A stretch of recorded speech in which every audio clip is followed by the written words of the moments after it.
여러분 너무 반갑습니다. 우리 옆 사람에게 우리 예배 운이라고 너무 수고 많았다고 따뜻하게 우리 안부와 사랑을 좀 전해 주십시오.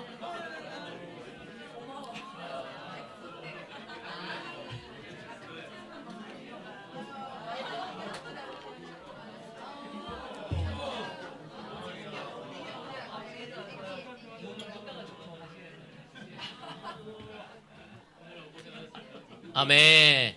오늘 특별히 우리 부산 형제자매들이 함께 있어서 너무 좋은 것 같습니다. 우리 희정이 얼굴도 봐서 너무 기쁩니다. 아멘. 항상 형제자매들이 함께 어울리는 모습은 주님께서도 기뻐하실 것이고 또 우리에게도 너무나 큰 격려가 되어집니다. 오늘 특별히 우리 김우조 자매가 성찬을 나눠주면서 너무 감사했습니다. 우리의 주님이 얼마나 우리를 있는 그대로의 모습으로 사랑하고 있는지. 세상은 사실 우리를 있는 그대로의 모습으로 보지 않죠.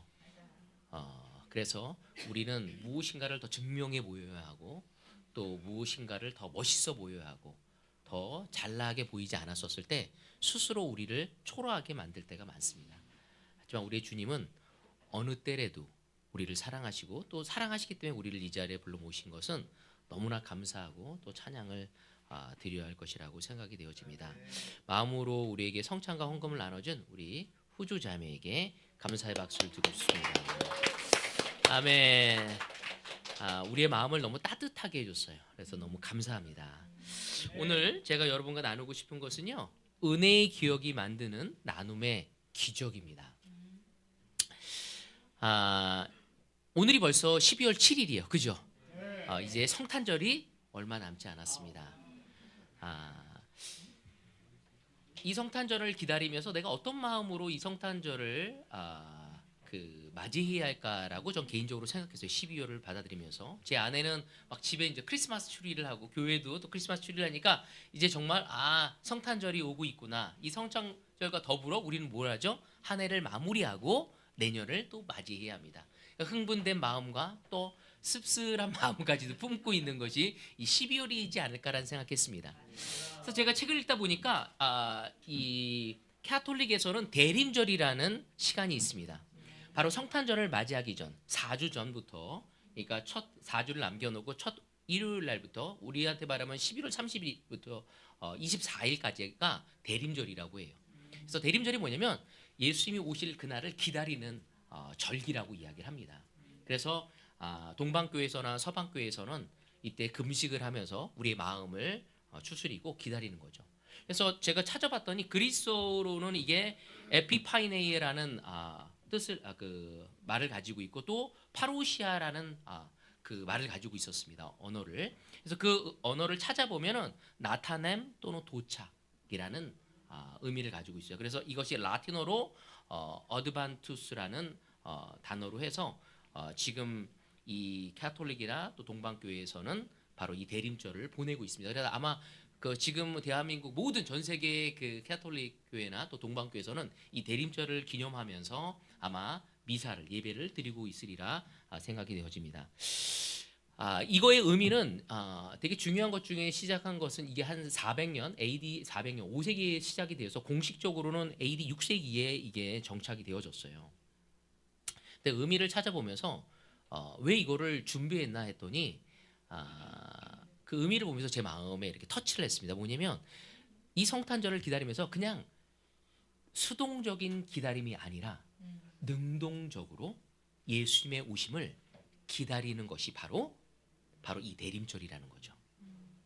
바로 우리야말로 진정한 그리스도인으로서 예수님의 이 성탄절을 맞이하기 전에 그냥 시간이 가는 대로 그냥 25일을 기다리는 것이 아니라 능동적으로 그 기다림을 갖는 그 자세가 바로 그리스도인의 자세가 아닌가 생각합니다. 그래서 그 능동적인 자세로 그 예수님의 오심을, 그 탄생을 기념하기 위해 그 기다리는 그 의미가 무엇이냐면 제가 오늘 설교 제목으로 은혜를 기억하고 그 나눔의 기적을 갖는 그 자세와 태도가 바로 우리가 능동적으로 성탄절을 기다리는 그 자세와 마음가짐이라는 생각을 하게 되었습니다. 자, 네. 그래서 은혜는 기억될 때 능력이 되어집니다. 우리가 성탄절 때 예수님이 오셨구나 그때 느끼는 것이 아니라 우리가 이 기다림을 통해서 은혜는 기억될 때 능력이 되어지는 거죠. 오늘도 우리 후조 자매가 은혜에 대해서 나눴습니다. 그죠? 그 은혜가 나왔을 때 항상 동반되어지는 게 있어요. 그게 뭐죠? 맞아요. 감사함이 절로 나오게 됩니다. 요즘에 21세기를 살아가면서 많은 사람들이 무엇을 추구하면서 살아가고 있습니까? 맞아요. 왜 돈을 벌려고 하죠? 맞아요. 궁극적은 행복이라는 거예요. 근데 사실은 행복은 어디에 도달하는 것이 아닙니다. 행복은 잠시 흐르는 거예요. 우리가 어떤 삶의 과정 속에서 잠시 느끼고 가여지는 거지 행복은 도달되어지는 것이 아닙니다. 그 도달을 위해서 간다면 우리의 삶은 행복할 수 없어요. 피곤해요 정말. 오늘 이 시간 하나님은 성탄절을 기다리며 그 성탄절만의 그 행복을 찾아가기 위한 것이 아니라 그 능동적인 기다림 속에서 우리가 행복하고 기쁘고 은혜를 느끼며 감사하고 찬양하고 나누며 기적을 이루어가는 삶을 우리에게 원하실 것입니다. 여러분 우리의 신앙은 우리가 주일마다 예배를 드리고 성찬을 하는 의미는 다른 무엇보다도 은혜를 기억하는 데서 우리의 마음을 우리의 신앙을 시작하는 것입니다. 그래서 그 은혜를 나누는 것 바로 그것이 우리의 신앙의 완성이라고도 이야기할 수 있습니다. 오늘 성경에 보면은 이 부분을 잠시 나누는 장면이 있는데 같이 보도록 하겠습니다. 네, 여호수아 22장 8절입니다. 오늘 본문 구절인데 여러분 잘 아시다시피 이스라엘이 약속의 땅에 들어갑니다. 그래서 그 약속의 땅을 점령하고 나서 동편 땅을 그 분배받은 르우벤 지파와 갓 지파와 그 므낫세 반 지파는 그 7년의 정복 전쟁을 끝내고 이제 자기의 고향으로 자기의 아내와 자식이 있는 부모가 있는 처자식이 있는 곳으로 돌아가게 되어집니다.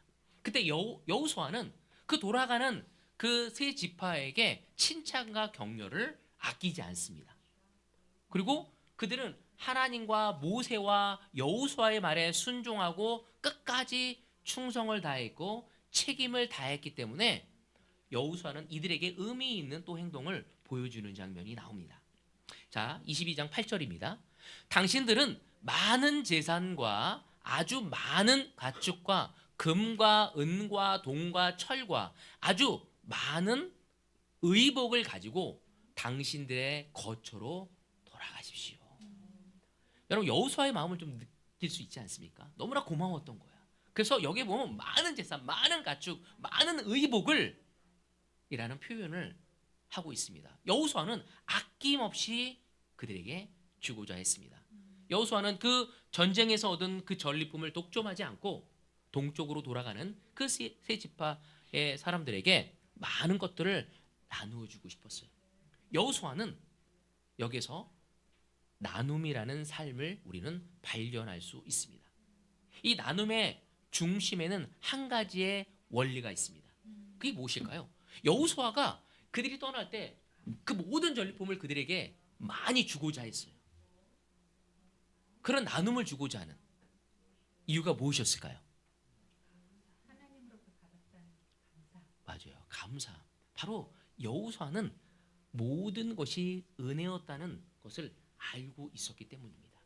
그 은혜를 기억하니 자연스럽게 나눌 수밖에 없는 거죠.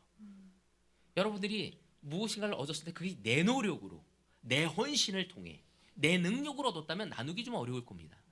그렇지만 그것이 은혜로 얻어졌다면 모든 것을 나누게 될 거예요. 아직도 기억해요. 제 아들과 딸이 항상 먹을 거를 줄 때 풍성하게 주고 그것이 아무 이유 없이 주게 되면 너무나 쉽게 다른 사람에게 나눕니다. 근데 그것이 얼마 있지 않아. 내가 어렵게 해서 갖게 된 음식이라면 아빠 한 입도 안 주려고 해도 안 주려고 하더라고. 자기 입으로 들어가고 너무 힘들어 하거든요. 여러분 우리가 은혜를 느낄 때 자연스럽게 나눌 수 있게 됩니다. 바로 여호수아는 그가 그 그룹의 리더였고 가장 많은 권력을 가졌는데도 불구하고 그것을 독점하지 않고 나눌 수 있었던 것은 이것이 나의 힘과 나의 능력과 나의 재능에 의해서 얻어진 것이 아니라는 것을 알고 있었기 때문입니다. 어쩌면 우리가 12월을 보내면서 능동적인 기다림을 가지면서 내가 얻었던 그 모든 나의 시간, 나의 육체적인 건강, 나의 재정적인 것들, 내 감정적인 것, 그 모든 것들, 이것이 하나님의 은혜라고 여러분 생각되어지고 있습니까? 바로 여호수아는 그것이 은혜라고 알았기 때문에 그것을 독점하려고 하지 않았던 것입니다. 왜 그랬을까요? 첫 번째는 여호수아는 자신의 인생 전체가 은혜였음을 기억하고 있었다는 것입니다. 그래서 그 세 지파가 너무 열심히 싸워줬고 순종한 것에 대해서 감사했어. 첫 번째 여호수아는 모세처럼 그 왕국에서 어떤 왕으로서 교육을 받은 사람이 아니었습니다. 그렇지 않습니까? 40년 동안 모세의 곁을 지키던 어떤 시종에 불과했던 사람이었죠. 근데 그 사람이 이스라엘의 지도자가 되어진 거야. 그러니까 모세가 인도한 건 너무 당연했어. 그가 봐도. 근데 여호수아가 자신이 생각했을 땐 이 민족을 인도하기엔 자기가 부족한 존재라고 생각했던 거였죠. 자신은 왕으로서의 교육도 받지 못했고 그냥 단지 시종, 비서관에 불과했는데도 불구하고 나에게 이 이스라엘을 전체 움직일 수 있는 지도자가 되게 한 것은 내 능력과 내 힘이 아니라 내가 잘나서가 아니라 하나님이 주셨다는 것을 느끼고 있었던 겁니다. 또 그는 정규 군인도 없었어요. 그렇지 않습니까? 원래는 이스라엘 민족은 어떤 사람들이었어요? 노예였고 유목민이었어요. 정규군은 생각지도 못할 것입니다. 근데 그런 유목민을 데리고 어떻게 한 거예요? 요단강을 건너서 여리고성을 함락하고 아이성을 함락하고 뿐만 아니라 남북 연합군까지 이긴 그 은혜는 자신의 힘이 아니었다는 걸 알고 있었죠. 그 약속의 땅을 모세도 못 들어갔던 그것을 엄청나게 얻고 교만해지기보다는 그런 겸손했던 겁니다. 그래서 다른 것을 다 나눌 수 있었어요. 땅의 분배까지도 싸우지 않고 무사히 잘 맞춘 걸 보면서 그는 정말 은혜였다고 생각을 했던 거죠. 그래서 그 은혜를 받았기 때문에 내가 나누어야 한다는 마음을 갖고 그 삶을 살아가게 된 것이 바로 여호수아였던 것이죠. 이 12월을 맞이하면서 어쩌면 우리가 은혜를 기억해야 하는데 이 여호수아를 기억하기를 바라고 싶습니다.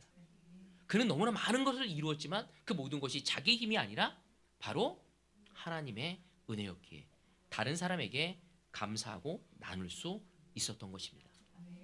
또 하나는 7년 동안 전쟁 때문에 가족을 돌보지 못한 동편 그 지파들을 배려했다는 것입니다. 그러니까 사실은 그들이 그 세 지파는 이미 땅을 다 얻었어. 자기가 얻을 거 다. 근데 다른 지파들이 그 땅을 얻기 위해서 그들이 끝까지 집에 돌아가지 않고 목숨을 걸고 싸운 거죠. 왜? 하나님하고 약속했고 모세하고 약속했고 내 말에 순종하기 위해서 하게 된 거예요.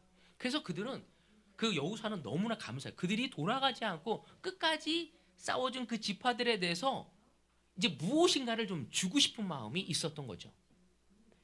왜냐하면 은혜를 기억한 사람들에게 나눔을 주고자 하는 마음을 우리는 느낄 수 있는 것입니다. 오늘 제 설교의 가장 중요한 핵심은 은혜를 기억한 사람들은 나눔을 가져갈 수밖에 없다는 거죠. 나눔은 억지로 내어지는 것이 아니라는 것입니다. 자, 성경을 보면서 좀 더 보고 싶습니다. 자, 신명기입니다. 신명기 16장 10절에서 11절입니다. 하나님은 나눔을 가르치기 위해서 절기를 만드십니다. 우리 승예자매를 통해서 좀 배우지 않았습니까? 주중에 몇 때 레위기를 통해서 하나님이 레위기에서 절기를 만드신 이유가 뭐라고 그랬죠? 맞아요. 첫 번째는 뭘 기억하라는 거예요? 하나님의 은혜를 기억하라는 거예요. 두 번째는 하나님을 신뢰하고 은혜를 기억하고 하나님을 신뢰하라는 것을 이야기한 거예요. 그러니까 절기를 지키려면 두 가지가 있어야 한다고 우리가 배웠습니다. 여기서도 그 장면이 나오고 있습니다. 10절에서 11절 같이 보도록 하겠습니다. 주 당신들의 하나님이 당신들에게 주신 복을 따라 마음에서 우러나오는 예물을 가지고 와서 주 당신들의 하나님께 77절을 지키십시오. 이 77절이 뭐죠? 오순절입니다. 그리고 맥추절이라고도 얘기를 하고 있죠. 당신들은 주 당신들의 하나님이 그의 이름을 두려워 택하신 그곳에서 당신들과 당신들의 아들과 딸과 남종과 여종과 성 안에서 같이 사는 레위 사람과 떠돌이와 고아와 가부들까지도 함께 주 당신들의 하나님 앞에서 뭐 하라고요? 즐거워해야 합니다. 하나님께서 절기를 명령하신 분명한 이유가 있습니다. 그건 뭐냐면 은혜를 기억하고 이웃과 함께 나누고 즐기라고 이야기한 거죠. 그래서 그들은 하나님의 은혜를 깨닫은 대로 성전에 모여서 이 77절 맥추절, 이때가 이제 보리가 나기 시작한 때이고 수확할 때거든요. 그래서 함께 이웃들과 함께 모여서 나누고 하나님 앞에서 즐거워하라고 이야기하고 있습니다.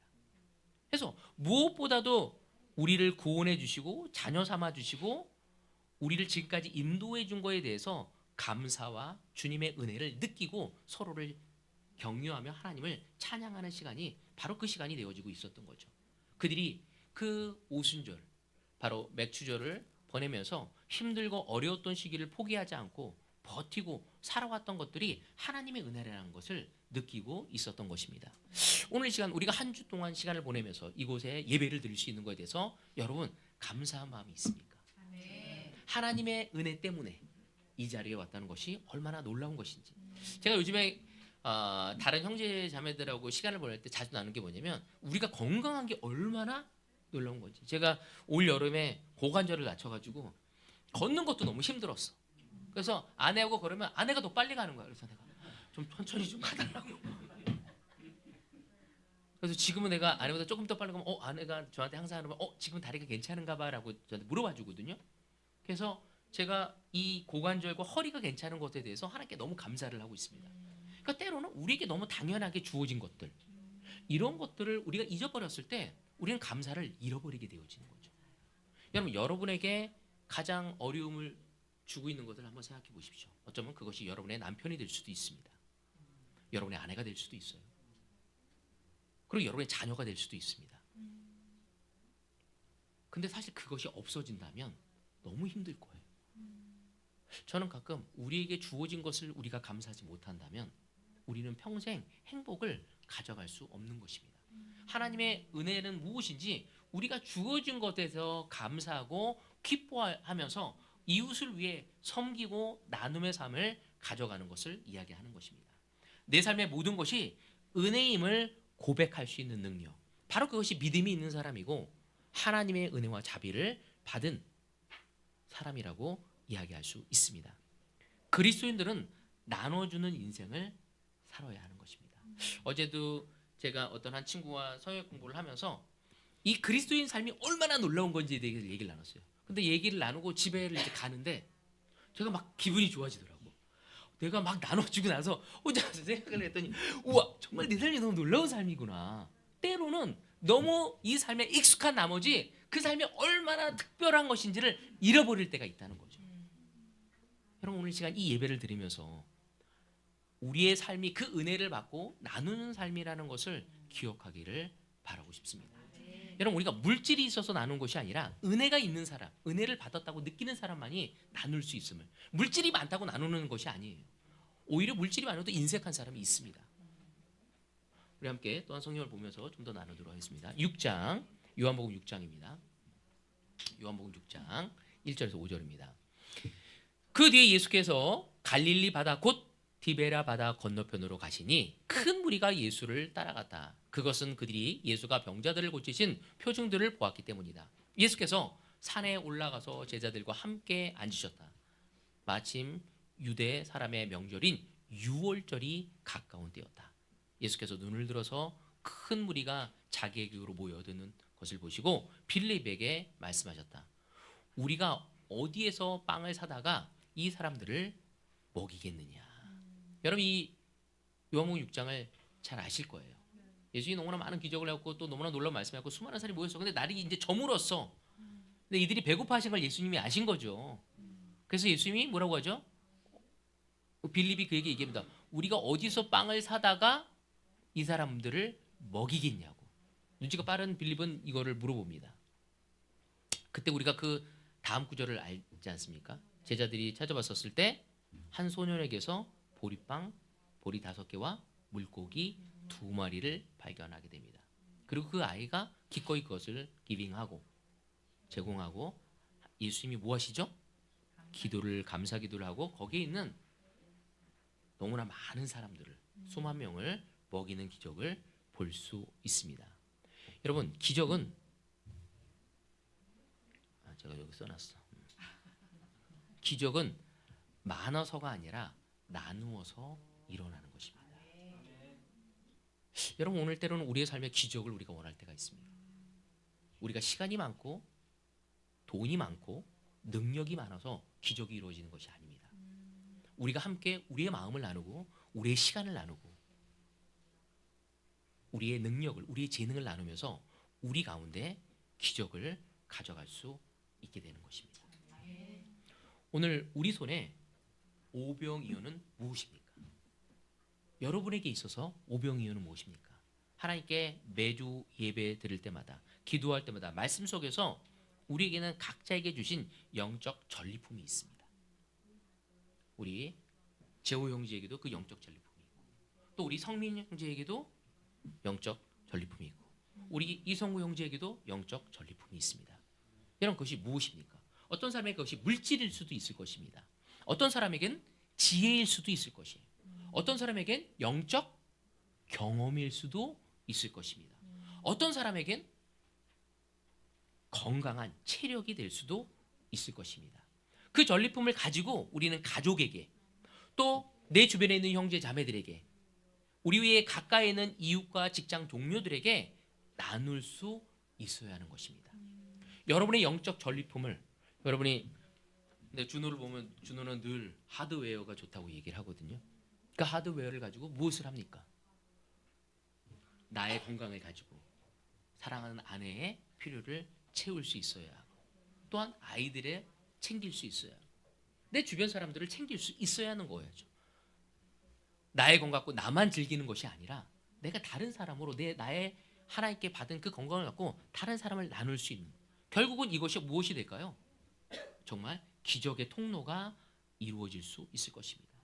제가 아직도 기억한 게 제가 교회에 처음 오게 된 게 뭐냐면 저희 고등학교 동창이 있던 친구가 저한테 늘 땅콩 쿠키라는 과자를 사줬어. 근데 걔가 왜 그게 특별했냐면 얘가 정말 구두쇠야. 학교에서 돈을 안 쓰는 애로 아주 유명해요. 근데 나만 보면 동진아 매점에 가자 가는 거야. 그럼 땅콩기를 맨날 사주는 거야. 그래서 막 먹으면서 야 고맙다 그래서 먹고 있는데 그럼 얘가 야 우리 교회에 너무 좋은 모임이 있어 한번 가보자. 그래 갈게. 그리고 안 가는 거야. 그럼 또 속았는데 또 와서 또 사주면서 갈게. 그렇게 계속 있는데 걔는 속으면서도 매번 저를 초대를 하는 거예요. 그리고 끝내는 너무 나중에 미안하더라고. 한번 가자. 그리고 가게 돼서 저의 성역 공부를 하고 있는 우리 이강희 형제, 우리 찰리가 저한테 성역 공부를 해서 그래서 제 삶이 바뀌게 되어진 거거든요. 여러분 그때 그 친구가 땅콩 쿠키를 나누지 않았다면 그래서 저는 땅콩 쿠키 참 좋아해. 저를 교회에 초대할 수 있는 매개물이었거든요. 이게. 여러분 오늘 시간 아주 조그만 거라도 나눌 수 있다면 그 나눔이 다른 사람에게 기적을 이룰 수 있을 것입니다. 나눔은 내게 있는 것을 나누는 일부터 시작되어집니다. 바로 그것이 우리 그리스도인의 사명. 그리스도인의 사명이 교회 나가고 헌금 내고 교회 행사를 하는 것이 아니라 뭐 하는 거라고요? 나누는 거예요. 내가 받은 것을 내 전리품을 나누는 거예요. 누구에게? 내 가족에게, 내 기쁨을 내 아내에게, 내 남편에게, 내 믿음을 내 아내와 내 남편에게, 내 자녀들에게, 내 주변의 이웃들에게 나누는 것입니다. 여러분 위로의 나눔이 만들어내는 선순환을 우리는 가져갈 수 있어야 하는 거죠. 여러분 이사야서를 보면은요, 이사야 40장에서부터는 이제 아주 그 내용이 바뀌기 시작합니다. 39장까지는 그들이 어떤 어려움을 당할 건지에 대해서 얘기하다가 이제 40장부터에서는 하나님이 그들을 어떻게 위로할 것인지에 대해서 이야기하죠. 그러니까 이스라엘 민족이 죄로 인해서 바벨론의 포로가 되었지만 하나님은 그들을 버리지 않고 그들을 위로하시고 다시 한번 바르게 세우실 그 소망에 대해서 희망에 대해서 이스라엘 민족에게 이야기하는 것이 40장에 나와 있습니다. 1절만 보도록 하겠습니다. 너희는 위로하여라. 나의 백성을 위로하여라. 너희의 하나님께서 말씀하신다. 하나님의 위로는 단순히 격려가 아닙니다. 이 위로라는 단어를 히브리어로 찾아보면 나함이라는 단어가 사용되었는데, 이 나함은요 단지 그냥 부드러운 말로 마음을 다독거리는 정도로 끝나는 것이 아닙니다. 이 나함이라는 것은 이 법적인 의미에서 정의가 회복되어지고 진정한 위로, 그리고 정의가 회복되어진 아주 강력한 위로를 이야기하고 있는 것이죠. 하나님은 먼저 상처 입은 백성들을 위로하시고, 그리고 그 상처받은 그 백성들이, 위로받은 그 백성들이 예루살렘을 위로하고, 그리고 예루살렘은 다시 주변에 있는 성읍들을 위로하라고 이야기하고 있죠. 성경을 보면 이건 다시 말하면 하나님의 나라의 어떤 질서를 이야기하는 것입니다. 위로의 선순환이죠. 격려의 은혜를 받은 사람, 하나님의 위로의 은혜를 받은 사람들의 선순환을 이야기하고 있는 것이, 하나님 나라는 그렇게 계속 가는 거죠. 은혜를 받고 위로받고, 그리고 또 나눠지고, 거기에 또 다른 은혜가 다른 사람들에게 전달되어지는 것입니다. 여러분, 이 능동적인 기다린 이 내림절 동안 우리가 성탄절을 맞이하기 전에 우리가 해야 할 게 바로 이거예요. 내가 은혜를 받았다면 그 은혜를 나눌 수 있어야 합니다. 그리고 그 나눔이 또 다른 기적을 불러일으키고, 그 기적을 받은 사람이 또 다른 사람에게 은혜를 베풀고 나누고 하면서 하나님의 나라의 역사는 이런 식으로 선순환적으로 위로의 은혜의 역사를 이루어가는 것인 거죠. 저는 이 12월 달 우리가 그렇게 되어지길 원해요. 예수님의 사명 역시도 은혜를 나누는 인생이었습니다. 예수님이 처음으로 정말 그 회당에 가서 이 말씀을 외칠 때 어떻게 말씀하냐면, 누가복음 4장 18절에서 19절에서 이런 말씀을 합니다. 주님의 영이 내게 내리셨다. 주님께서 내게 기름을 부으셔서 가난한 사람에게 기쁜 소식을 전하게 하셨다. 주님께서 나를 보내셔서 포로된 사람들에게 희망을 선포하고, 눈먼 사람에게 눈뜸을 선포하고, 억눌린 사람들을 풀어주고 주님의 은혜의 해를 선포하게 하셨다. 아멘. 예수님께서 이 회당에서 선포하신 말씀이 무엇인지, 여러분, 은혜는 독점하는 것이 아닙니다. 그러니까 내가 하나님께 은혜를 받았어요.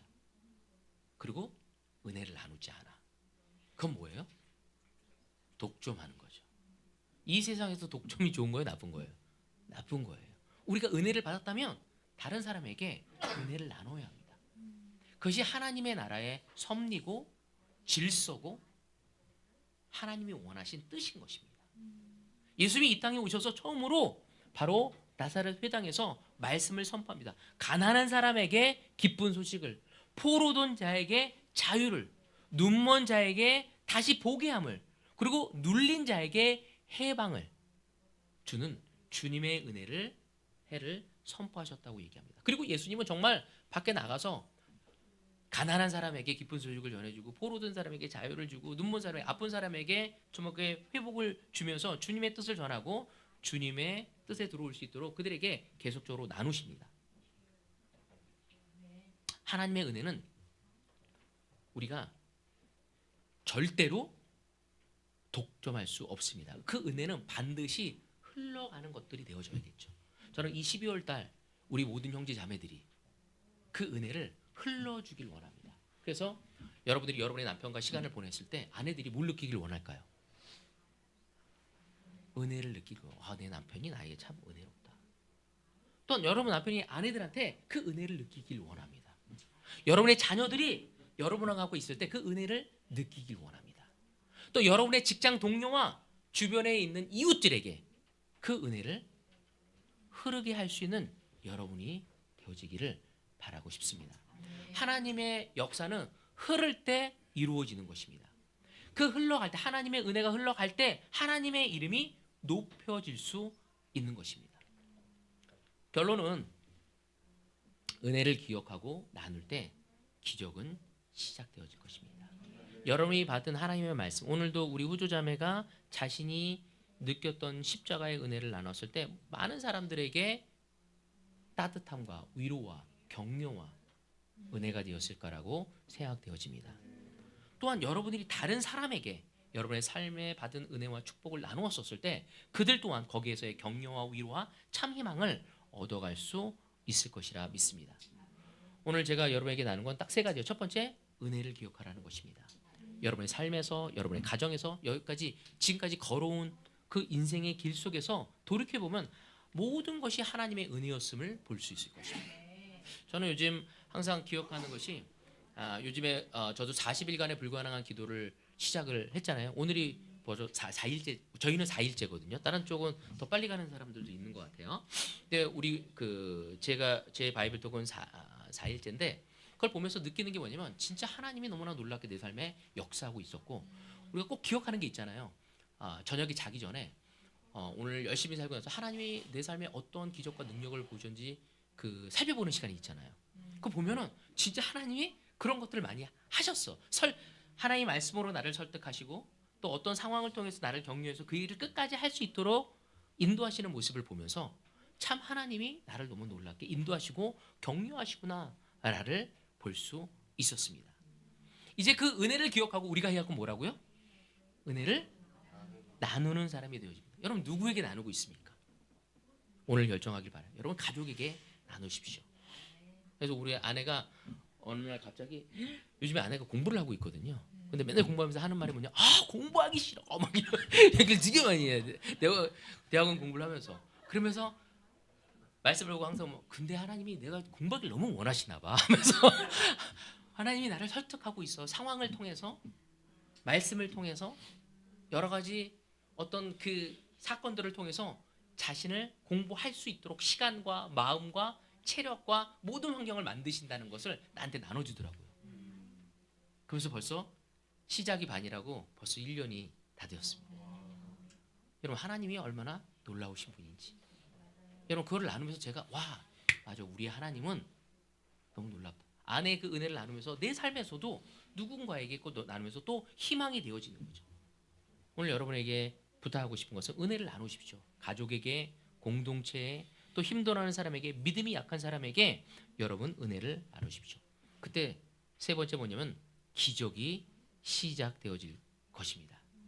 어쩌면 여러분이 누구에게 복음을 전하고 싶은데 그애가 아직 복음을 받아줄 수 있는 준비가 되어 있지 않다면 그의 마음을 바꾸려고 하지 마십시오. 하나님이 하실 겁니다.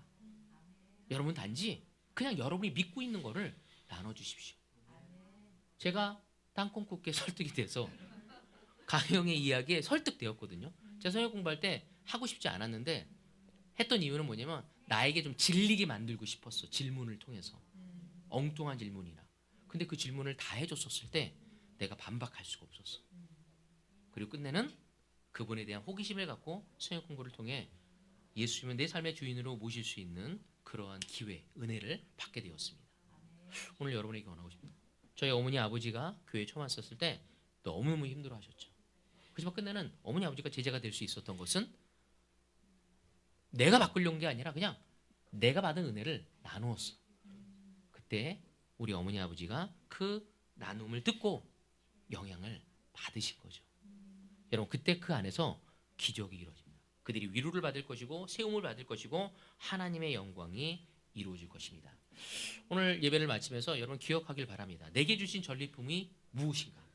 그리고 이번 주 누군가에게 내가 나눌 수 있는 은혜가 무엇인가? 를 고민해보고 옆에 있는 형제 자매들과 함께 나눠보고 능동적인 자세로 성탄절을 기다릴 수 있는 우리 모두가 되어지기를 바라면서 오늘 말씀을 여기서 마치도록 하겠습니다.